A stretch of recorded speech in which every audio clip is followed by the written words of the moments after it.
ஏழைகளின் நலனுக்காக செயல்படும் அதிமுக அரசின் நற்பெயருக்கு களங்கம் ஏற்படுத்தவே திமுகவினர் திட்டமிட்டு அவதூறு கூறுவதாக முதலமைச்சர் எடப்பாடி பழனிசாமி குற்றம் சாட்டியுள்ளார். மதுரையில் கள்ளிக்குடியை தலைமையிடமாக கொண்டு புதிய வட்டம் உருவாக்கியதற்கு நன்றி தெரிவிக்கும் நிகழ்ச்சி கள்ளிக்குடியில் நடைபெற்றது. இந்த நிகழ்ச்சிக்கு முன்னதாக விரகனூர் சுற்றுச்சாலையில் முதலமைச்சர் எடப்பாடி பழனிசாமிக்கு உற்சாக வரவேற்பு அளிக்கப்பட்டது. விழாவில் குழந்தைக்கு ஜெயந்தி என்று முதலமைச்சர் பெயர் சூட்டினார். பின்னர் பேசிய முதலமைச்சர் பழனிசாமி திமுக குடும்ப கட்சி என்றும் அதிமுகவே தொண்டர்களின் கட்சி என்றும் தெரிவித்தார். திமுகவினர் வேண்டுமென்றே அதிமுக அரசு மீது குற்றம் சாட்டி வருவதாக கூறிய முதலமைச்சர் ஒருபோதும் மு.க.ஸ்டாலின் முதலமைச்சராக முடியாது என்று தெரிவித்தார். 200 கோடி ரூபாயில் வைகை ஆற்றை தூய்மைப்படுத்த ஒப்பந்தம் வழங்கப்பட்டுள்ளதாகவும் கிராமம் முதல் நகரம் வரை அனைத்து வசதிகளும் வழங்கப்பட்டுள்ளதாகவும் கூறினார்.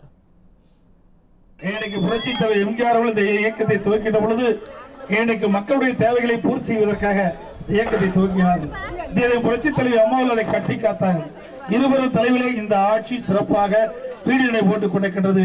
இன்றைக்கு அனைத்து தர மக்களும் பாராட்டக்கூடிய அளவிற்கு நம்முடைய அரசு செயல்பட்டுக் கொண்டிருக்கின்றது நேரத்தில் தெரிவித்து எதிர்கட்சிகள் எல்லாம் பொறுக்க முடியாமல், குறிப்பாக இந்த பொங்கல் பரிசு 1000 ரூபாய் கொடுத்து பொறுக்க முடியல. அதனாலதான் இன்னைக்கு என்னென்னவோ இட்டு கட்டி பேசிக் கொண்டிருக்கிறார்.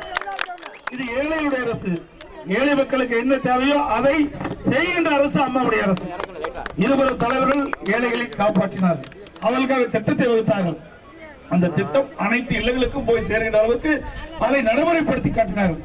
அதே வழியில் வந்த அம்மாவுடைய அரசும் உங்கள் ஏழைகளை காப்பாற்றின அரசு, ஏழை மக்களுக்கு தேவையான திட்டங்களை கொடுக்கிற அரசு என்பதை நேரத்தில் சுட்டிக்காட்டி, இதைத் தொடர்ந்து நெல்லையில் மாற்றுக் கட்சியை சேர்ந்தவர்கள் அதிமுகவில் இணையும் விழாவில் கலந்து கொண்ட முதலமைச்சர் எடப்பாடி பழனிசாமி அதிமுக அரசு பல்வேறு தடைகளை தகர்த்தெறிந்து 2 ஆண்டுகளை நிறைவு செய்திருப்பதாக கூறினார். வாரிசு இல்லாத ஜனநாயக முறைப்படி நடைபெறும் இயக்கம் அதிமுக தான் என்றும் உழைப்பவருக்கு உரிய மரியாதை அளித்து மக்களுக்கு சேவை செய்யக்கூடிய இயக்கம் அதிமுக என்றும் தெரிவித்தார். இன்றைக்கு ஜனநாயக கட்சி என்று சொன்னால் அது அனைத்து இந்திய அண்ணா திராவிட முன்னேற்ற கழகம் ஒன்றுதான். மற்றதெல்லாம் வாரிசு அடிப்படையிலேயே நடைபெற்ற கட்சிகள். திராவிட முன்னேற்ற கழகம் என்று சொன்னால் கருணாநிதி, அதுக்கடுத்து ஸ்டாலின், அதுக்கடுத்து உதயாநிதி, அப்படி எல்லா கட்சிகளையுமே நீங்கள் பார்த்தீங்கன்னா வாரிசு தான் இருப்பாங்க. வாரிசு இல்லாத அரசியலே கிடையாது. ஆனால் அனைத்து இந்திய அண்ணா திராவிட முன்னேற்ற கழகத்தில் தான் வாரிசு இல்லாத ஜனநாயக முறைப்படி நடைபெற்ற ஒரே இயக்கம் அனைத்து இந்திய அண்ணா திராவிட முன்னேற்ற கழகம். இன்றைக்கு இந்திய அளவிலே பார்க்கின்ற பொழுது தமிழகம் சிறந்த மாநிலம் விலகி கொண்டிருக்கின்றது. அமைதி பூங்காவை விலகி கொண்டிருக்கின்றது. இது பொறுக்க முடியாத எரிச்சலுடன் இன்றைக்கு வேண்டுமென்றே திட்டமிட்டு விமர்சனம் செய்து கொண்டிருக்கின்றார்கள். இந்த ஆட்சி 10 நாளைக்கு நிற்குமா, 6 மாதத்துக்கு நிற்குமா அப்படின்னு எண்ணிக்கொண்டிருந்த நிலையில் உங்களுடைய துணையோடு 2 ஆண்டு காலம் சிறப்பான ஆட்சி நாட்டு மக்களுக்கு தந்த அரசு அம்மாவுடைய அரசு. அதனால் அப்படித்தான் அவர்கள் வசைபாடுவார்கள்.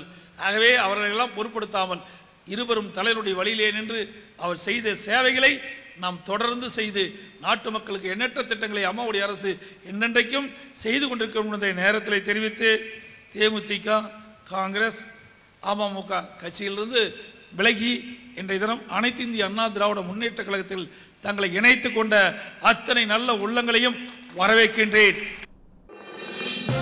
இது போன்ற முக்கிய வீடியோக்களை உடனுக்குடன் தெரிந்து கொள்ள நியூஸ் ஜே யூடியூப் சேனலை சப்ஸ்கிரைப் செய்யுங்கள்.